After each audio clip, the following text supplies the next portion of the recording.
This podcast is brought to you thanks to the generous support of Whistler Blackcomb, leaders in delivering adventure.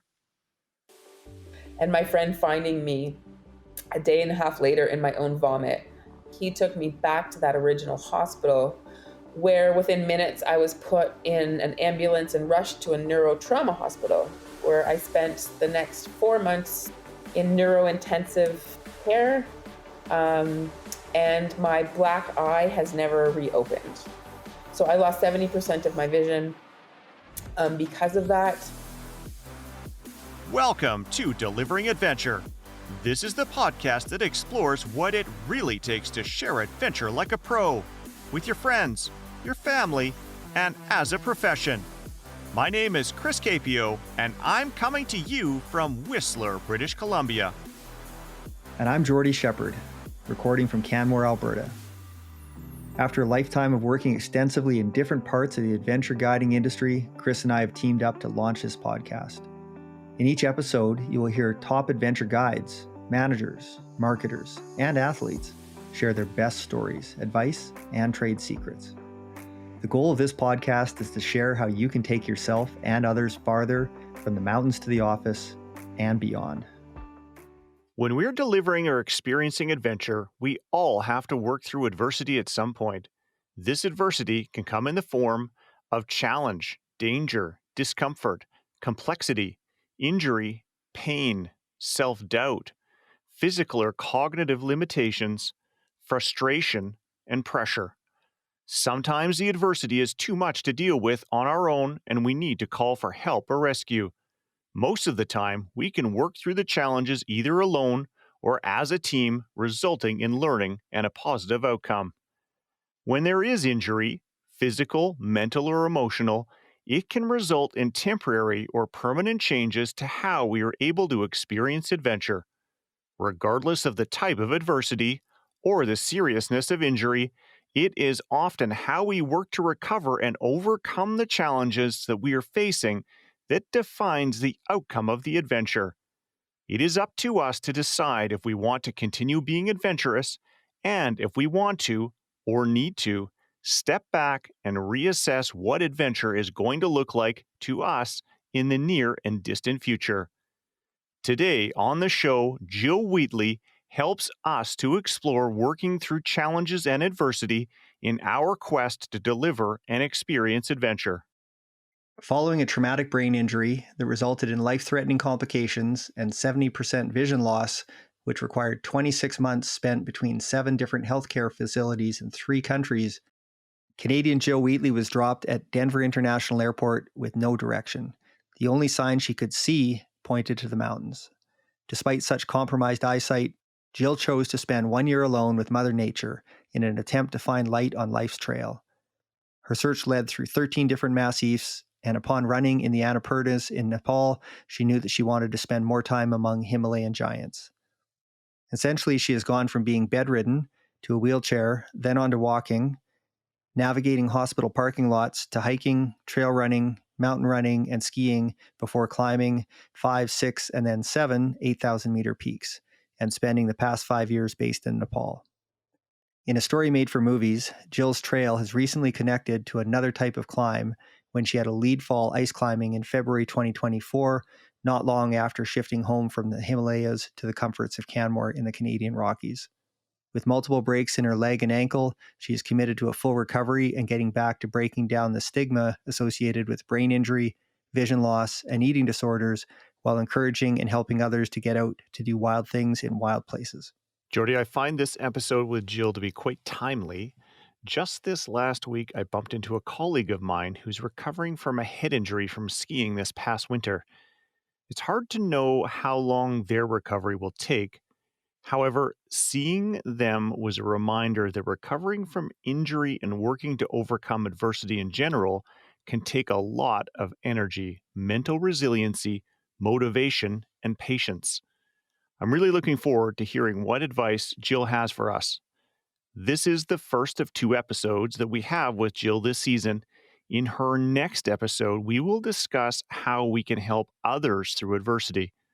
Just a reminder, if you haven't already done so, please make sure you follow the show, share it with your friends, rate and review it. These small steps help us to grow our audience, which in turn helps us to bring you more great content. Now, here is Jill Wheatley. Hi, Jill. Welcome to the show. Where are you right now? Thanks so much for having me, Jordy. I am in the heart of Canmore, Alberta. Excellent. I'm usually recording from Canmore, but I'm in Invermere at the current moment. So how did you become an adventurer? Our listeners really want to know who you are and what you do. Well, I feel that being raised in the outdoors in Northern Ontario, I've always had a sense of both curiosity and calm among all things nature.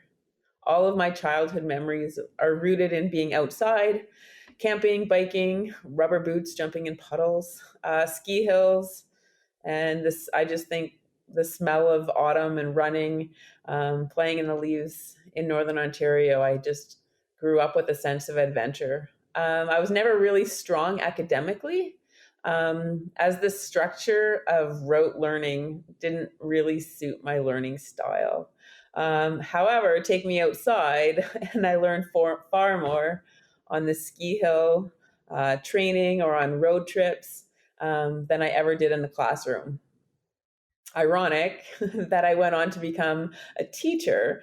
However, feel that my connection with students developed naturally as my passion for outdoors and adventure led me into health and physical education and a lot of hands-on and kinesthetic learning. I feel that, yeah, my sense of adventure and the energy and enthusiasm that I have for my subject or my area of expertise, um, the focus of my teaching and coaching, it was really contagious because when somebody has that sense or that passion, others can really gravitate towards that. And I do feel that my sense of adventure really came out and in fact helped students who may not excel perhaps in the classroom, but in other areas. And yeah, so my sense of adventure, I like to share. Awesome. So yeah, it sounds like you've got a background in both delivering adventure to others and to yourself. Absolutely, yeah. I wasn't sure what I wanted to do after high school. Uh, I got caught up in the shoulds, what society tells us we should do, who we should be, what we should do. And so I went to university because I really wasn't sure what else to do. And the only thing that I just felt drawn to was physical and health education. So, and then in one sense, went in that direction and then still didn't know what to do. So, because other adventurers, specifically like my ski coach growing up, my most predominant coach, and he influenced me so much that I thought that if I could help inspire or teach the next generation, um,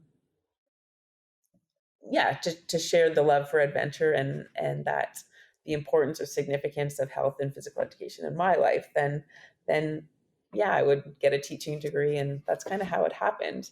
Though that said, it was still a little bit of the shoulds, and right after graduating, I found myself leaving Canada and adventuring to the other side of the world, where I had a job where I thought I was going to go and teach overseas for 2 years. However, I only came back in July last year. So it's been a minute.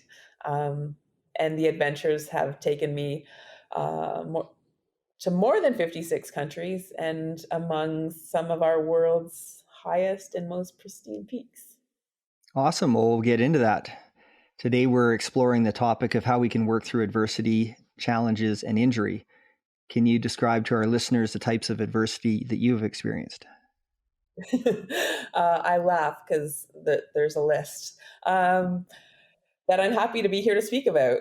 The biggest curveball life threw at me was, in fact, somewhat of a curveball, or, well, a line drive, in fact. A hard ball to the head led to a traumatic brain injury, which left me with 70% vision loss, a life threatening eating disorder, and a whole bunch of um, cognitive changes, motor function, sensation, all kinds of emotional upheaval, amid 7 hospitals in 3 countries over 26 months. So, my traumatic brain injury, though it sounds like adversity, I actually have grown to call it or to refer to it more as serendipity because. I have found so much good in it and things that I never would have learned had the accident not happened. So do you want to maybe start with just maybe a little bit more about that initial accident there, and then where that took you? Sure. Yeah.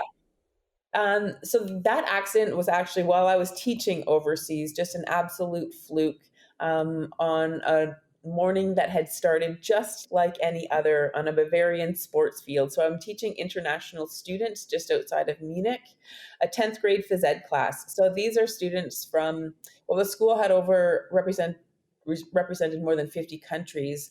I had about 20 students, so about 16 years old, and we were working. It was the second week of school, 10th grade PE class. It was very typical, similar to like Canadian autumn, where, you know, hovering clouds in the morning kept my colleagues um, they kept their classes indoors rather than just putting on a Gore-Tex layer or a few, a raincoat and staying outside. I just prefer the fresh air as to, or opposed to like a stuffy gymnasium where it's loud and hot. So I went outside and the lesson, everything was going just as planned. The warm up, again, as I referred to in the opening, that my passion, my students were, my energy, I feel, was contagious. And so I feel that all of those students actually looked forward to PE class. It was a late start on Wednesday morning, and we had warmed up, and yeah, the clouds were hovering, and we had sort of broken off into learning centers, just to different groups. Everybody was doing what I had asked them to do, or what the lesson plan had intended. And then in the fraction of a second, my life changed significantly. I'm so thankful to be here to speak about it, but also that it was me and not one of the other 20 students on the field. So basically, the follow through. So one of my students, he had not ever connected baseball and bat before. However, he was a very talented, strong 16-year-old cricket player. So he knew how to connect that cricket bat and ball.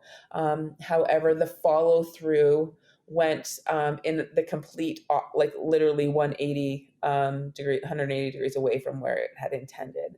And it connected with the right side of my skull. So between my ear and my eye, or I guess my eyebrow, the ball hit me, and instantly I grabbed my head and I fell to the ground, and I knew that there was something seriously wrong and that I needed help. But there were a whole bunch of 16-year-olds, and I'm so thankful that they ran to get help. And I was taken to hospital, and I passed the concussion test. I knew what my name was. I don't even remember what other questions they asked me. I was told I had a black eye, which was obvious, as from the moment of impact, my right eye actually blew up the size of a baseball. And I was sent home to just rest and take it easy with my black eye. That was a Wednesday. And on the Friday, I had been training to compete in the World Duathlon, long distance duathlon championships in Zofingen in Switzerland. And so, because I was told I just had a black eye, I thought, toughen up, Wheatley. Like, it's just a black eye. You can run and you can ride a bike. So, on with it.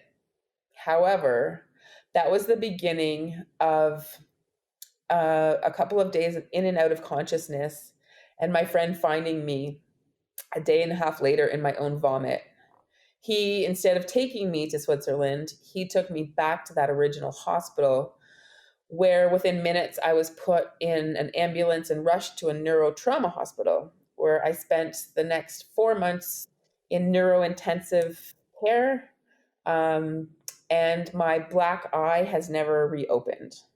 So I lost 70% of my vision because of that. And um, because of all of the complications, like I mentioned, the cognitive, the motor, the sensation, the emotional, the eating disorder, I was sort of what I felt I was tossed between all of these different specialists, between between Germany, because that's where the accident, that's where I was a resident. My work, so I had my residency was based on my work permit, um, and the accident happened at work. So my insurance was basically workers compensation in Germany. So they were not prepared to send me anywhere else because the healthcare is some of the best in the world in Germany. However, once I was stabilized and able to start neurorehabilitation, it wasn't offered in English. And because I was there as an expat, like I was never asked to be able to speak German for my job. And my German was very limited, like maybe what I needed to know, like in the backcountry or eventually in the hospital, but not to do neuro rehab.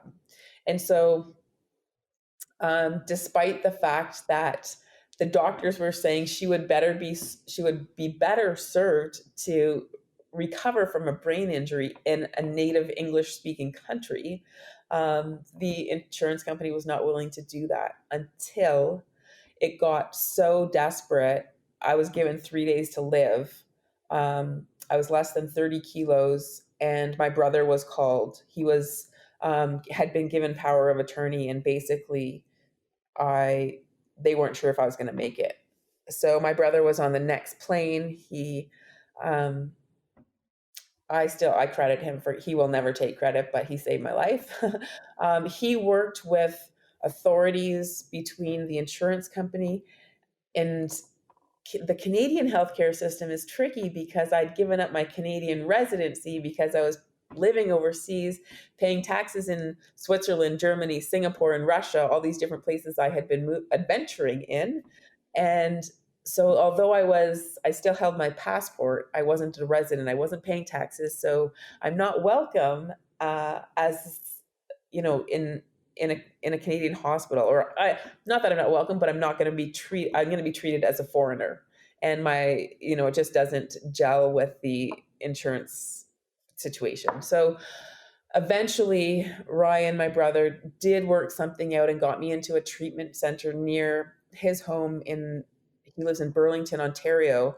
But the hospital was in Guelph, and within maybe even hours, they recognized that I was actually too far gone for what they what they could do to help me in terms of like the medical technology necessary. So I was very quickly transferred to Denver, Colorado for the healthcare there.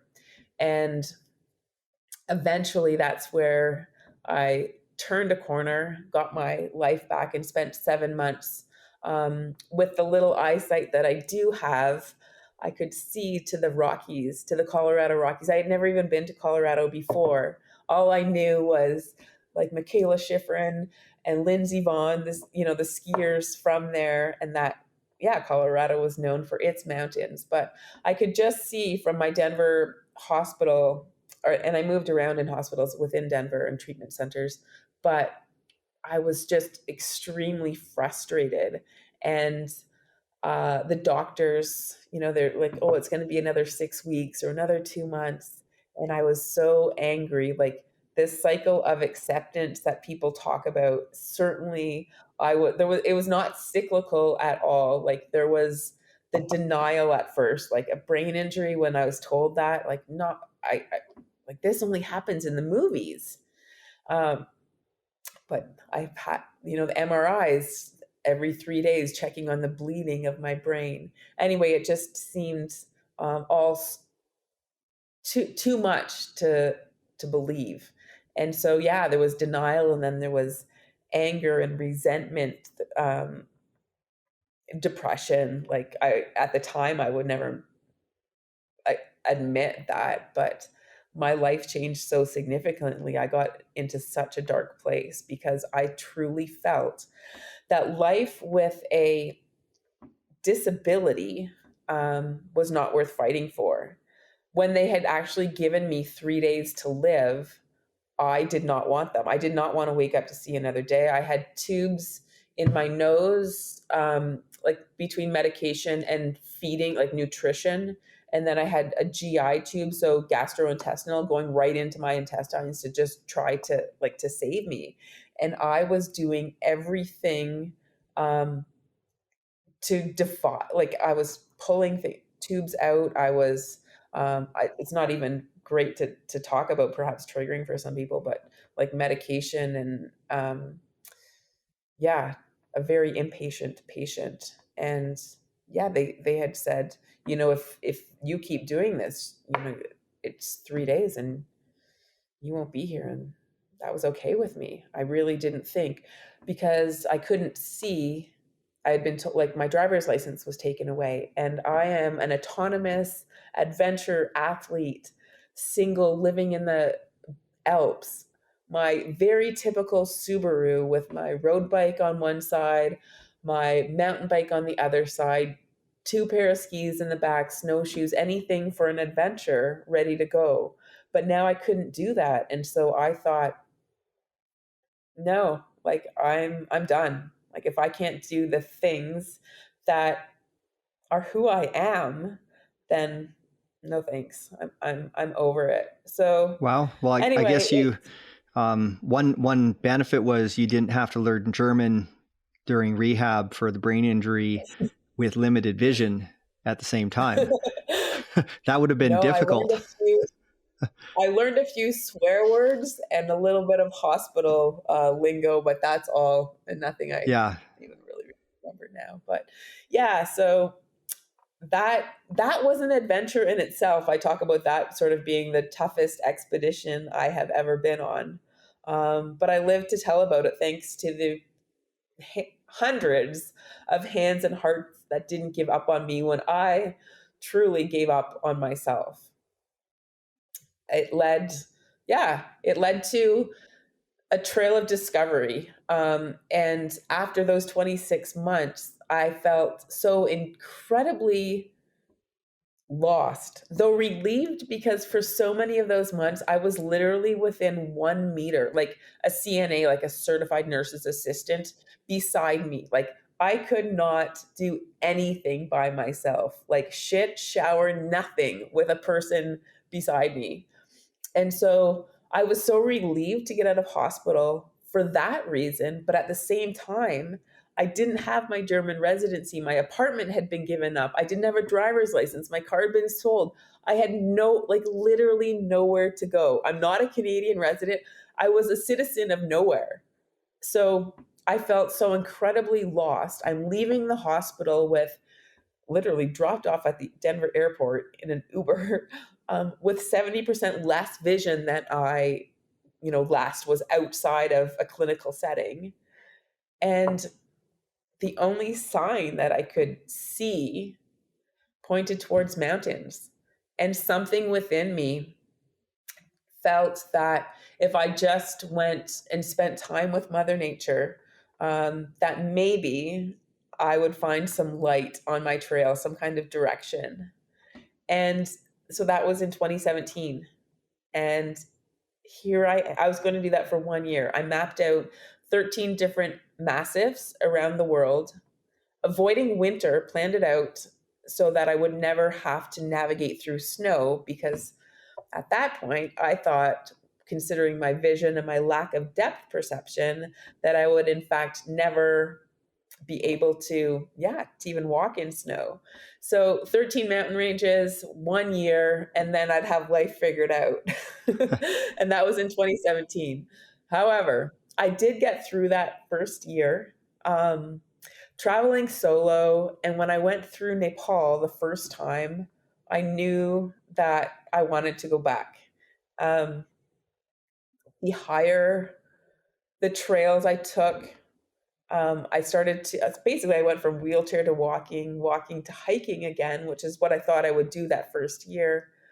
I ended up running my first ultra marathon in the Himalayas, the Annapurna 100, 10 months after getting out of hospital. Wow. So that's where I actually feel I fell in love with the Himalayas and I knew I would be back. So after that 1 year in 2018, I went back to Nepal and have been there ever since, or until July 2023. So I called Kathmandu home for 5 years. And well, I had an apartment, like a base there, but just a base to keep stuff and come and go from the mountains between Nepal and Pakistan. Yeah. And then um, definitely making the most of the life I nearly lost and the vision that I have. I I decided, so I started, the higher I got, trail running in the Himalayas, the more my trail intersected with climbers. And they seemed to be as intrigued with my story as I with theirs.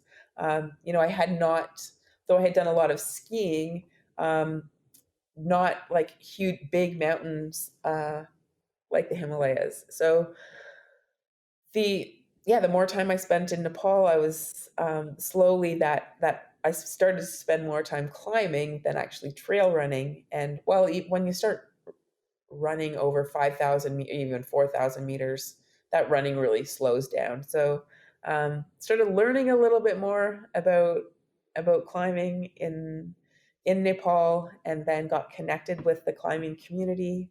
And then within a year, I climbed my first 6,000, yeah, 5,000 and 6,000 meter peak. And then the intrigue just was sparked. And I think my coming back to the lessons from my traumatic brain injury, that 26-month expedition in hospitals prepared me to do hard things. And after some really non-technical mountains in Nepal, just learning what my body is capable of at altitude, and then intrigued to actually work on building more of the technical skills. And eventually I climbed my first 7,000 meter peak, Amandablam, which is I feel one of the most beautiful and iconic peaks of that part of the world. And then something called me to try an 8,000 meter. And I chose Manaslu. I missed a bit of the story there, but my first time in Nepal, I actually ran a stage race, an adventure around the world's 8th highest mountain. So it's a stage race, and for 7 or 8 days, you basically run 220 kilometers around its circumference, around its base. So I thought it would kind of be a neat addition to my story, to having run around it to climb up it. It's known as being one of the most, or I use the word easiest lightly, non-technical 8,000ers. Of course, weather and conditions play a huge factor into that. And I found strength that I certainly never imagined. That said, it was nowhere near the challenge that my brain injury was. And so I remember distinctly being on top. Sorry, let's go back to Camp 4 and wondering when the hard part is going to start. I had climbed without oxygen till then, and I had never intended to climb the entire thing without oxygen, but I got to Camp 4 and I was, when's this going to get hard? I summited, and standing on the top is one of the most memorable moments of my life, and that I was looking as far as my eye could see. So the eyesight that I do have comes basically from the bottom of my left eye. So I can see clearly, just I don't have as much movement. I can't see above the horizon or as efficiently as a healthy eye left and right. So what I can is clear, it's just not very much. And then I'm completely blind on my right hand side. It's basically like my right eye is paralyzed. Anyway, it doesn't stop me from doing too much.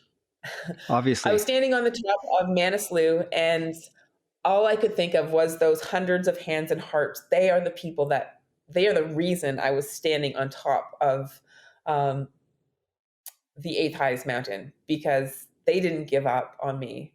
Um, so I was just incredibly full of gratitude. I was so thankful to think that I had been literally in the darkest crevasse possible, not wanting to live to see another day, and then on this adventure among Himalayan giants.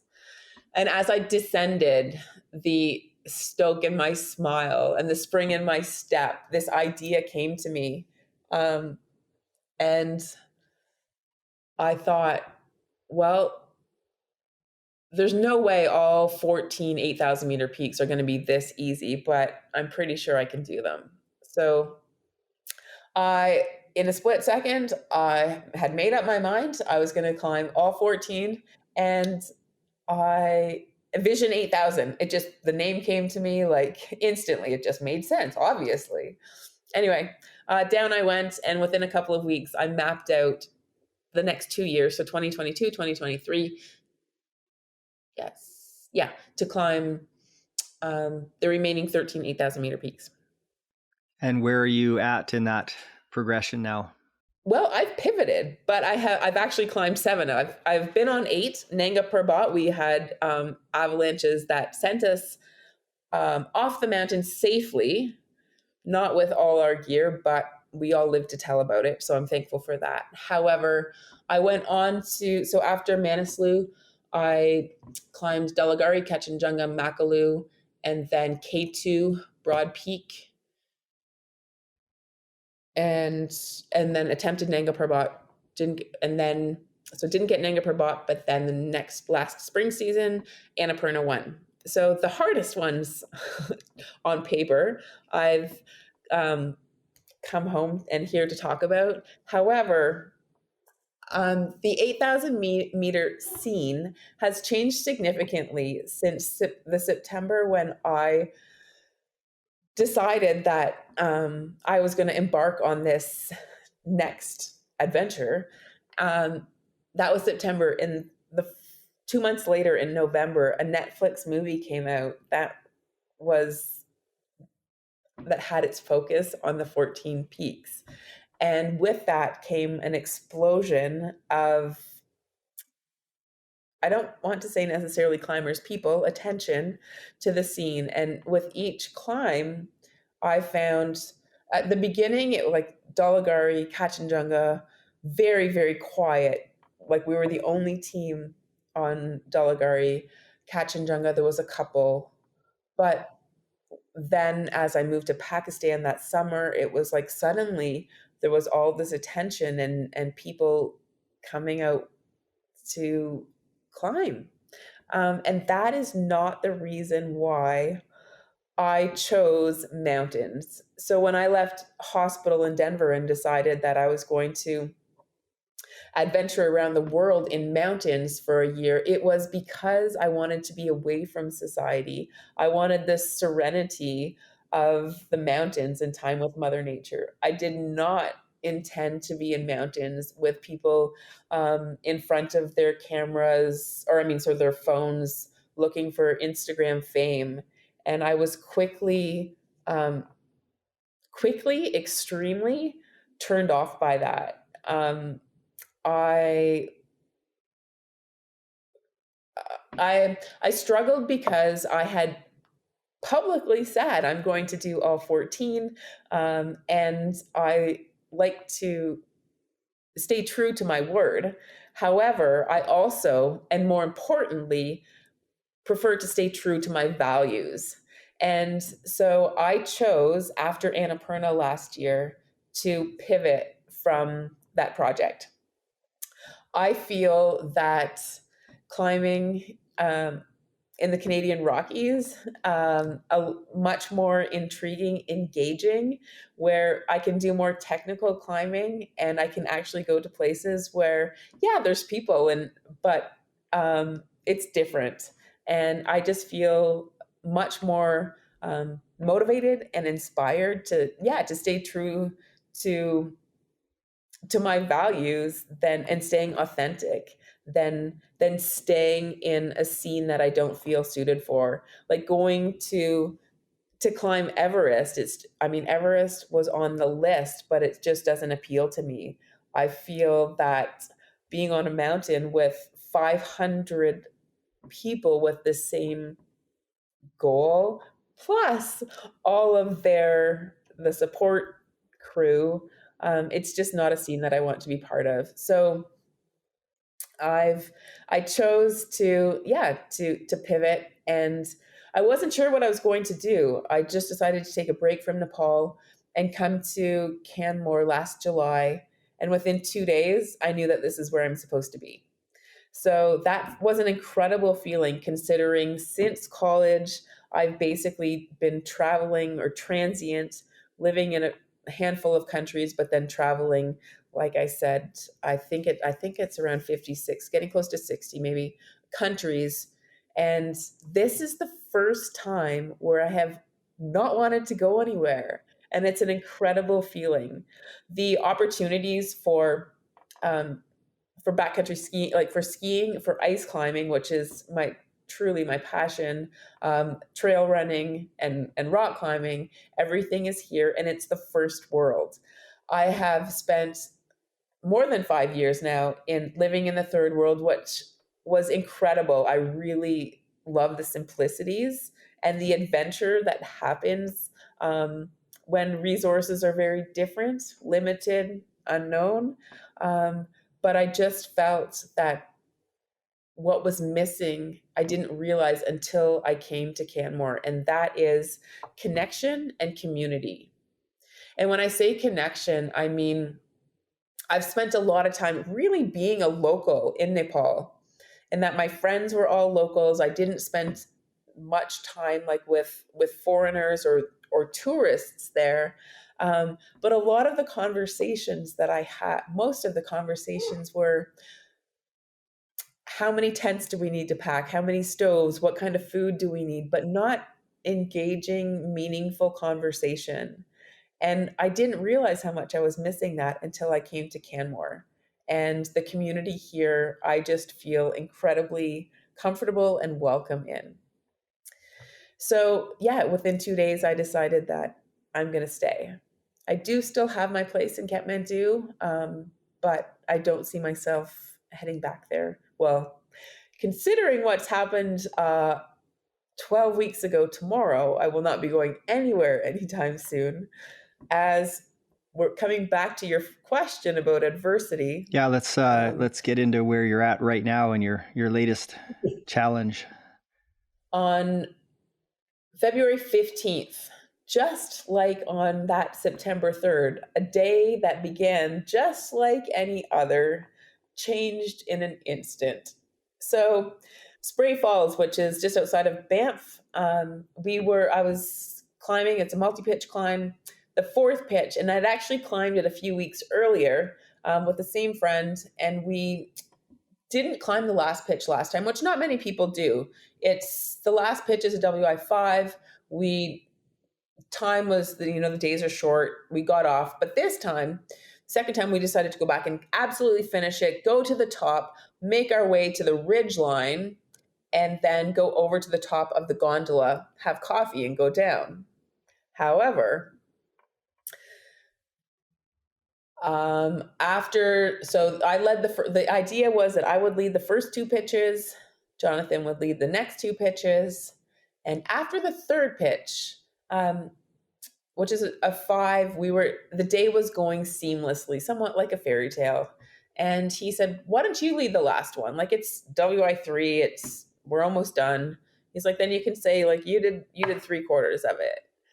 And I'm like, no, I'm good. Like I was really happy. I had hauled up the bag. I brought him up like the first 2 pitches. Everything was so good. I was really happy. And he's like, come on, go for it. I'm like, all right, sure, I'll do it. And I came out of I'm moving my body like I was looking outside the cave of the belay. And there was some really nice fresh ice. And I sort of picked my line. He's like, no, I think you should go down a bit further. And he is more experienced than me. I didn't really question him. I hesitated, but I went down to where you could see other people had actually climbed that line before. And the ice was garbage right from the ledge. It was garbage. And just sort of worked through it slowly. And every move was like incredibly focused because the ice was so garbage. And then got my first ice screw in, kept moving up, and I saw a bulge, like a little more than probably 6 or 7 feet up, and moving up, trying to protect before the bulge. And after the garbage ice, I just hit a tool. And for those ice climbers, that sound, that feeling, when your tool sticks, it just is like such a great feeling. And I just remember, yes, like, thank goodness, like finally some good ice. And I remember looking down. So obviously with my vision, I looking really close to make sure. And I just remember that still garbage near my feet. And I remember looking down and seeing my front point and trying to find a spot to move in my left foot. And then I was on the ground. That's all I remember. So I cannot explain exactly what happened. My tools stayed in. I hit the ground. And my right foot hit the ground. And my crampon went into the ground. My leg wanted to keep moving. It didn't. I broke my tibia, my fibia, and my ankle is in more pieces than they can count. So, wow. With thankful to guides like yourself, Parks Canada, Grant Statham and Ben Firth, huge shout out to them. They were able to long line in, to long line me out, and I was brought down to long line to a ambulance who got me to Banff Mineral Springs Hospital. I had immediate surgery so this was late in the afternoon on February 15th. I had surgery the next day where 29 screws, 3 plates, and somebody else's bone were put in to hold everything together. So immediately on that impact, when I hit the ledge, my initial thought was, I'm going back to hospital. Like 26 months, I thought I'd served a lifetime. And when Jonathan said, do you think we can rappel? Like, no, we can't rappel. When I was misdiagnosed and told I had a black eye, I went home and intuition told me that there was something more than just a black eye. But who was I? I was just a phys ed teacher, and these are medical professionals. So I didn't question the ER doctors. And that intuition did prove to be quite precise. And this time I knew it was really bad. So getting, the time from calling Parks Canada rescue to get us, I knew I was going back to hospital, and this was going to be tough. However, coming back to that serendipity and actually finding gratitude or thanks for the lessons from my traumatic brain injury, like what it taught me about impermanence and how the only thing constant is change. It taught me about what I can work through, like going from that incredible darkness to the top of seven of the world's highest, most pristine peaks. Um, and yeah, just trying to remember that. I'm not saying it was easy, because those first 2 months from February to like the middle of April until I was able to start doing physiotherapy, it was dark, really, really dark. Just that I literally can't move. I'm being held together with metal, and just that inactivity. And I'm sure most of the people listening, like us adventurers, we need that release, like the the endurance athlete that I am. I need that every day. And so Yeah. So what has all this adversity taught you? What are some of the learnings that you can pass on? well, it's taught me about what I can work through, that's for sure. When we think that no, we can't handle anymore, yes, we certainly can. Like, our mental capacity to keep going is much stronger um, than I ever imagined. And so, yeah, the lessons, like I mentioned earlier, just about embracing impermanence, that it's not going to be like this forever. It's going to be freaking hard for a long time. And they've told me I'm never going to run again, but I've proven doctors wrong before. So, um, yeah, so just that nothing stays the same forever, and we can feel stuck in the darkness, but it's going to change. And then also, we have a choice. Like, no matter, like, my adversity, physical injuries, um, but every human, it's not necessarily going to be a TBI or vision loss, but everyone has their own adversity, whether, even going through hard times in the darkness, that was COVID, or relationship issues, work related adversity, challenges at work, or um, yeah, everyone has their own stuff, but we also all have a choice in how we respond to it.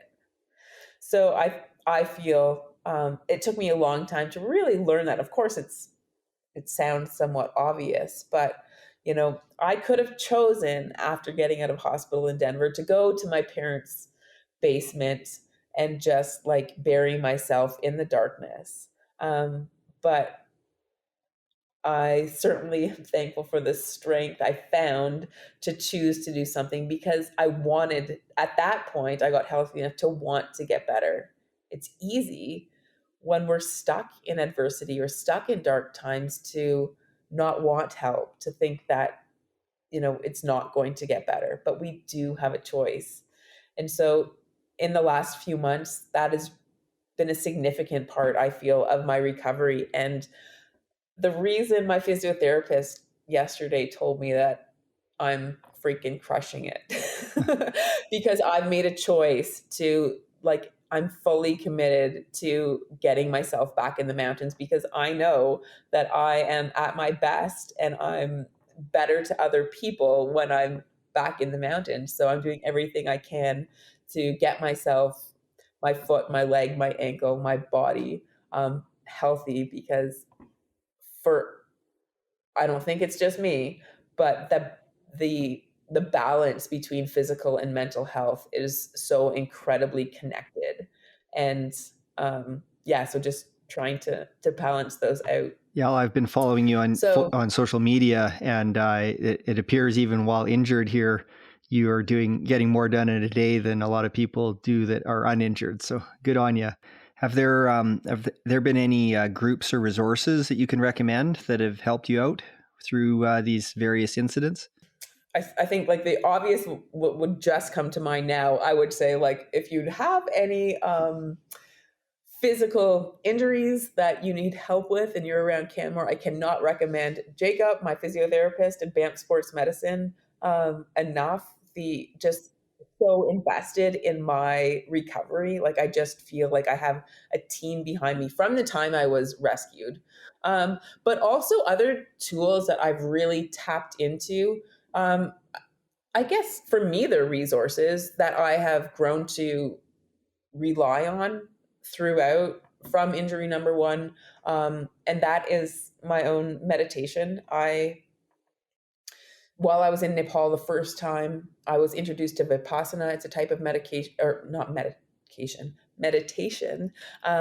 that really sort of focuses on seeing things as they really are. And again, the nature of impermanence.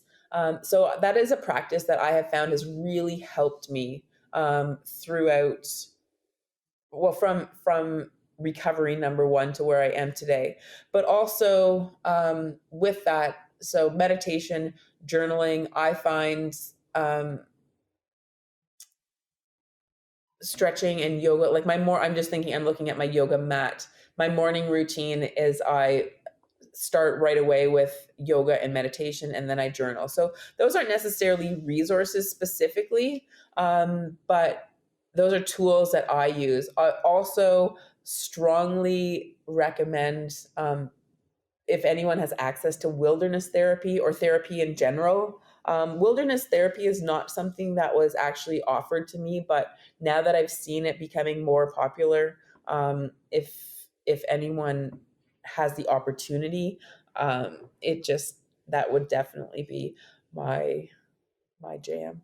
And the natural resource, get yourself out in nature. Like yesterday, I don't know if you saw my story, Jordy. My friend, we were at EP, so elevation places where it's the climbing gym, the library, the fitness center, the pool. I'm basically there most of the time now.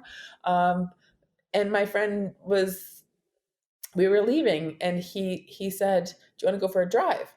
And we went, I'm like, of course I do. Like, I have nowhere I have to be. He took me to Kananaskis, and we went to Widowmaker, which, like, last time I was there, it was like ice climbing all around. But we just went, like, to the side of the river, basically, and I could put my foot in the water.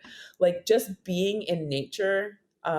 Sometimes if you're in a dark place, I feel that just getting yourself out the door can be extremely difficult. But if you can get yourself in nature, I truly believe that nature heals. Like that first year, turning to Mother Nature to help me figure out life. Here I am, 6 years later, still figuring it out. But I feel like I'm in a much better place because I spend most of my time in nature.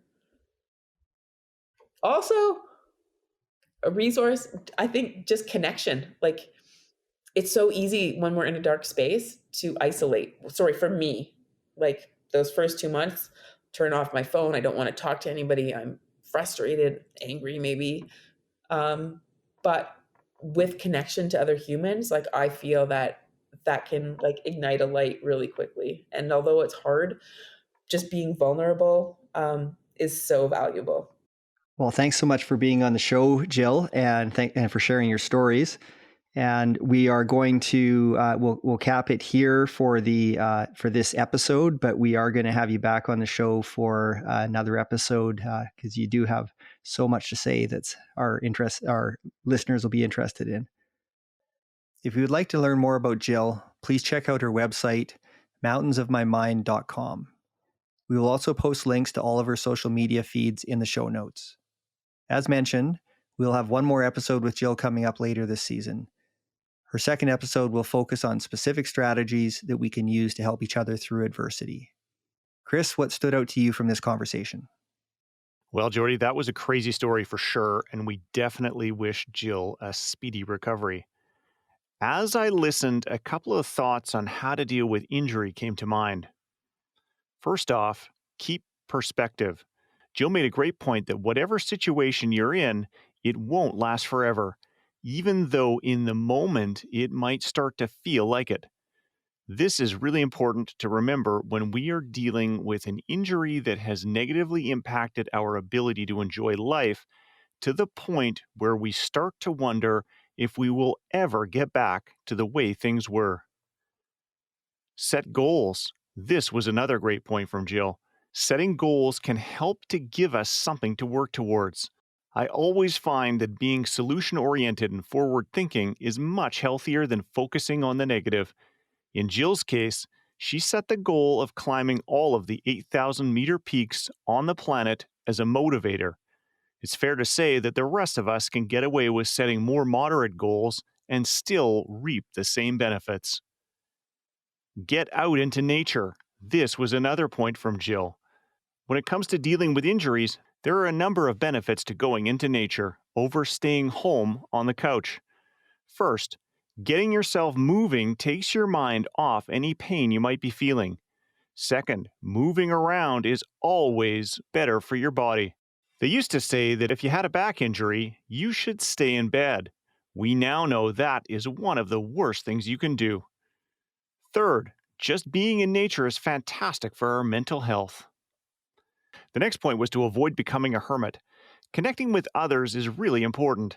If you know someone who is recovering from an injury, reaching out to them to let them know that they aren't alone can be very beneficial to their well-being. And last, Jordy, enlist a team. What I mean by this is that we should take advantage of resources such as different health practitioners, strategies, and tools. What I've found is that each health practitioner can help to address different problems, and each has a different approach. I've also found that combining different people in the healing process can help to give you a clearer overall understanding of what is going on. One thing that I've noticed is that when people are recovering from injury, they can suffer from status quo bias, where they tend to prefer to keep doing the same thing. This may mean sticking with only physiotherapy when also going to see a chiropractor or even an acupuncturist could provide for a quicker and a more well-rounded recovery strategy. Also, listening to how others have recovered from the same situation can be beneficial. Great points, Chris. If you enjoyed this episode, we need your help. If you could please share it with your social network, we would be very grateful. Growing a podcast audience has been an adventure in itself for Chris and I. Our many thanks to all of our listeners who have helped us to grow our audience by referring Delivering Adventure to their friends, colleagues, and clients. Thanks for listening.